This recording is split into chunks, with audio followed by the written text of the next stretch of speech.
Shalom, selamat pagi Bapak-bapak, Ibu-ibu, Jemaat GBS Haleluya Palur, dan juga sahabat-sahabat ibadah online dimanapun berada, baik yang ada di dalam negeri maupun yang ada di luar negeri. Hari ini kita sudah masuki minggu pertama bulan April, dan gereja-gereja Pantekosta biasanya pada minggu pertama mengadakan perjamuan kudus. Demikian juga GBS Haleluya hari ini mengadakan perjamuan kudus bagi jemaat yang beribadah secara onsite. Mari kita tunduk kepala, kita akan berdoa. Bapa, kami mengucap syukur kok Allah yang luar biasa yang memberi kesempatan pada kami untuk menikmati berkat-Mu di hari ini dengan ibadah bersama. Oleh sebab itu Tuhan, kami ingin menyanyi, memuji, memuliakan nama-Mu, dan hati kami buka untuk taburan kuasa firman-Mu, agar hidup kami boleh berubah, hidup kami boleh maju di dalam Engkau. Terima kasih Bapa, hamba-Mu juga siap untuk mewartakan Injil-Mu, dan dalam nama Yesus kami telah berdoa dan mengucap syukur. Yang percaya katakan amin. Sekali lagi shalom Bapak Ibu, mari kita buka hati kita belajar firman Tuhan dengan satu tema, fungsi perjamuan kudus. Nah, kekristenan itu mengajarkan tentang anugerah keselamatan yang luar biasa, yang tidak ada dalam buku-buku lain. Hanya Alkitab kita mengajarkan tentang keselamatan secara gamblang. Mari kita baca Efesus pasal 2 ayat 8 dan ayat 9 yang demikian bunyinya. Sebab karena kasih karunia kamu diselamatkan oleh iman. Itu bukan hasil usahamu, tetapi pemberian Allah. Itu bukan hasil pekerjaanmu. Jangan ada yang memegahkan diri. Keselamatan itu merupakan kebutuhan manusia, kebutuhan pokok, tetapi biasanya tersamarkan oleh manusia. Manusia tidak ada yang mengejar keselamatan itu, karena menurut mereka keselamatan itu berasal dari apa yang mereka kerjakan, kata orang. Di Alkitab tidak, keselamatan itu pemberian Allah dan dijelaskan bukan dari usaha manusia. Nah, hal ini ditekankan oleh Rasul Paulus agar orang percaya tahu bahwa usaha keselamatan dengan berbagai macam cara itu tidak akan berhasil. Mengapa hal ini ditekankan? Karena dunia mengajarkan, kamu ingin selamat, kamu harus melakukan ini. Kamu harus menyembelih ini, kamu harus membuang pakaian ke sungai, kamu harus bertapa di mana, kamu harus mengerjakan ini dan itu. Setiap orang punya cara mereka masing-masing dari kata orang itu tadi. Tetapi Tuhan menekankan bahwa Allah sudah memberi hukum bahwa keselamatan itu merupakan hadiah dari Allah, dan cara menerimanya dengan iman. Tidak dengan apapun, juga dengan iman. Aku percaya Tuhan, Engkau telah memberikan keselamatan. Nah, keselamatan yang dari Allah ini melalui pengorbanan Yesus Kristus di atas kayu salib. Orang lain mengatakan itu celah, orang lain itu mengatakan itu nista, tetapi bagi kita melalui salib itu Yesus menyerahkan hidupnya sampai tetes darah yang terakhir demi keselamatan manusia yang percaya kepadanya. Efesus pasal 4 ayat 22 sampai 24. Bahwa kamu berhubung dengan kehidupan kamu yang dahulu harus menanggalkan manusia lama yang menemui kebinasaannya oleh nafsunya dan yang menyesatkan, supaya kamu dibaharui di dalam roh dan pikiranmu dan mengenakan manusia baru yang telah diciptakan menurut kehendak Allah di dalam kebenaran dan kekudusan yang sesungguhnya. Yesus mengatakan supaya keselamatan itu dapat kamu nikmati, Alkitab mengatakan kamu diperbarui terlebih dahulu. Dari percaya pada Yesus lalu meningkatkan kepercayaan itu menjadi pembaruan dalam hidup. Dan itu sudah disiapkan oleh Allah. Jadi orang yang mau atau orang yang menanggapi hadiah keselamatan wajib untuk menanggalkan manusia lamanya dan menggunakan manusia barunya. Wajib, bukan kadang boleh, kadang tidak.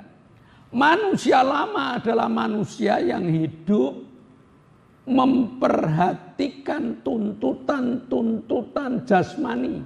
Itu manusia lama.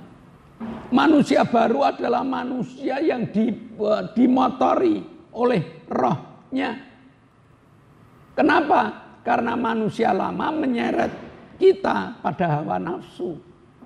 Tetapi roh akan membawa kita untuk lebih dekat kepada Allah. Nah, hidup lama adalah hidup yang tak pernah mengucap syukur.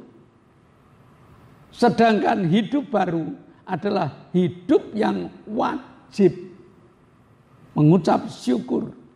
Ya, Allah mewajibkan untuk segera menggunakan pola baru dalam setiap aspek kehidupannya.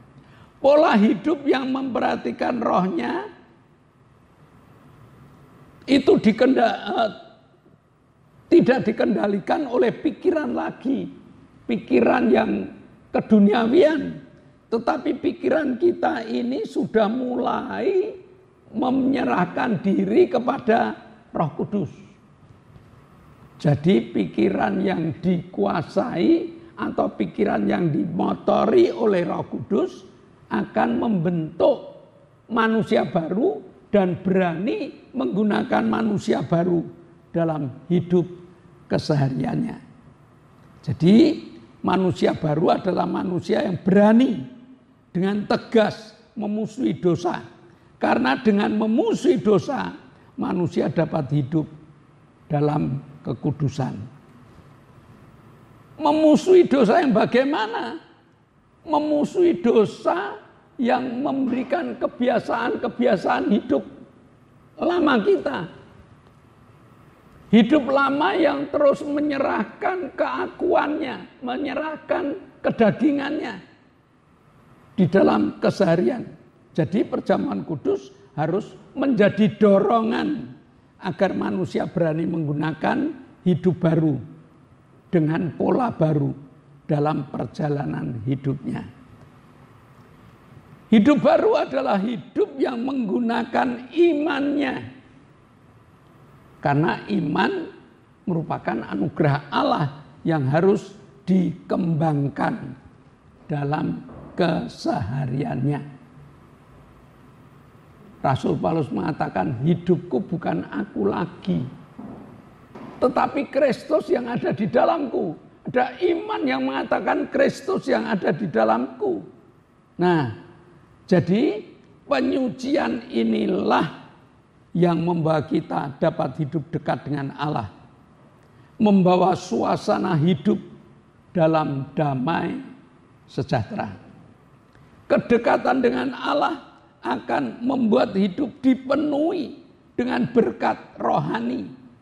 Bukan hanya berkat jasmani, tetapi mengejar berkat-berkat rohani. Maka Daud mengatakan, hanya dekat Allah saja aku tenang. Nah, harta dan tahta tidak dapat membuat orang dapat menikmati ketenangan hidup. Tidak menjamin.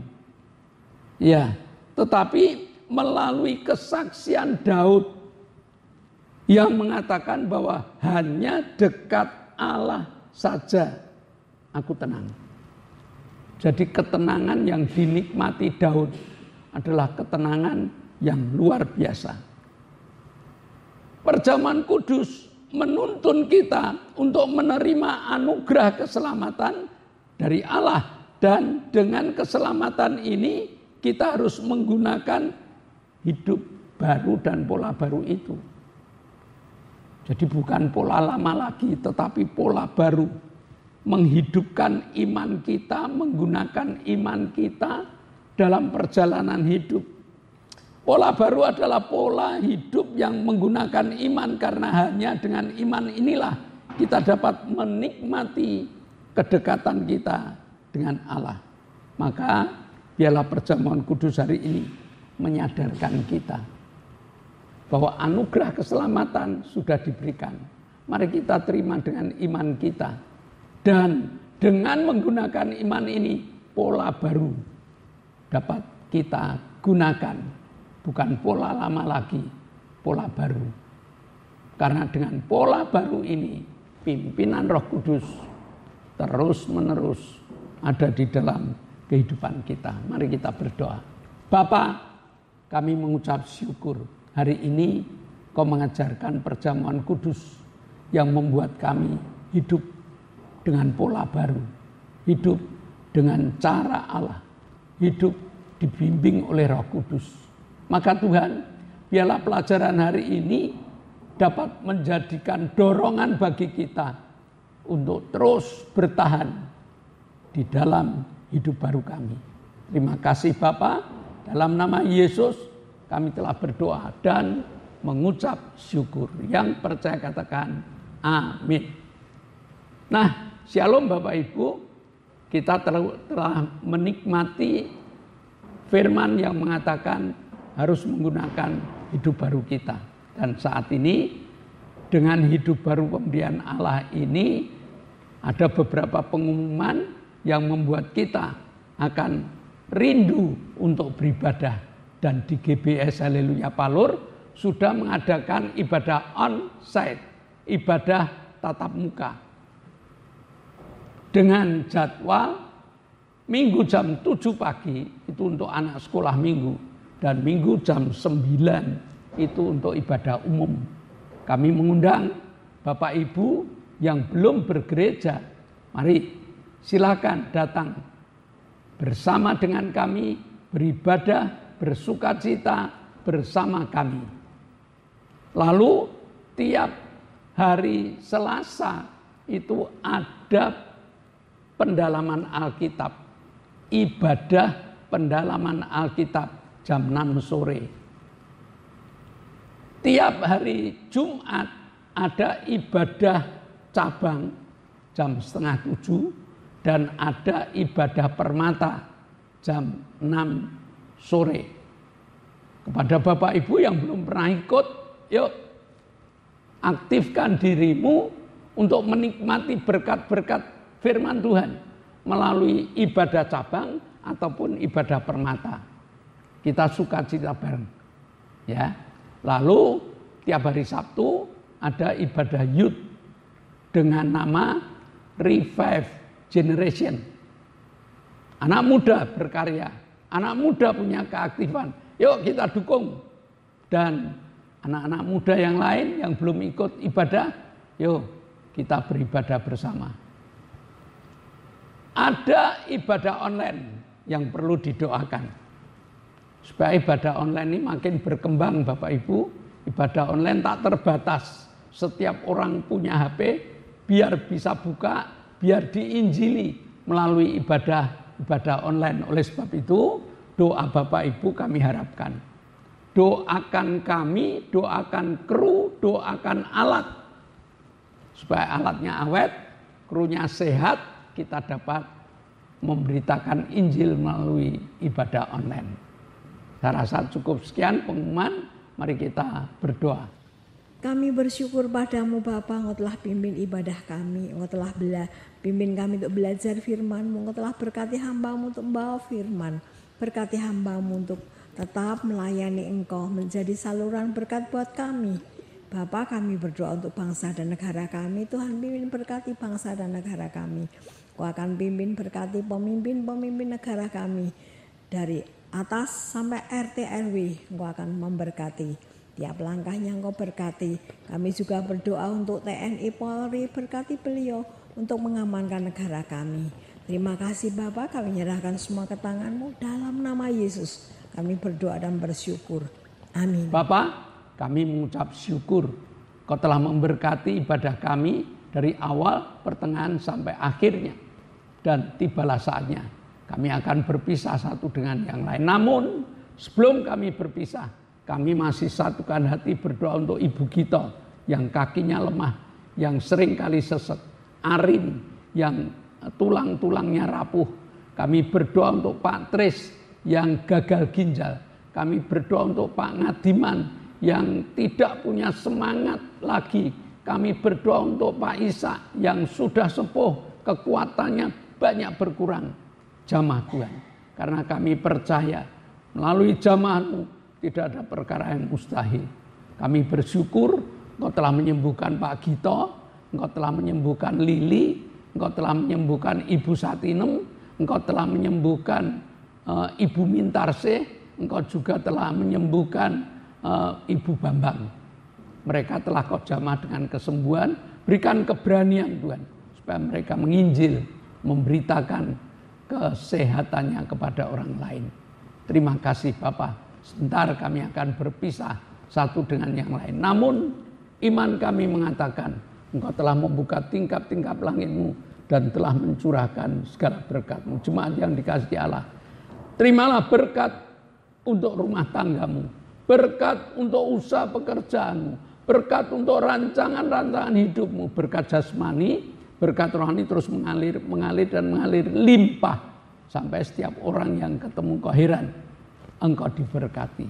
Dan jika kita berpisah satu dengan yang lain, bawalah berkat dari Allah Bapa, cinta kemurahan dari Tuhan Yesus Kristus, serta persekutuan Roh Kudus menyertai engkau mulai hari ini sampai Maranatha, Tuhan Yesus datang yang kedua kali. Yang percaya katakan amin. Shalom, Tuhan memberkati.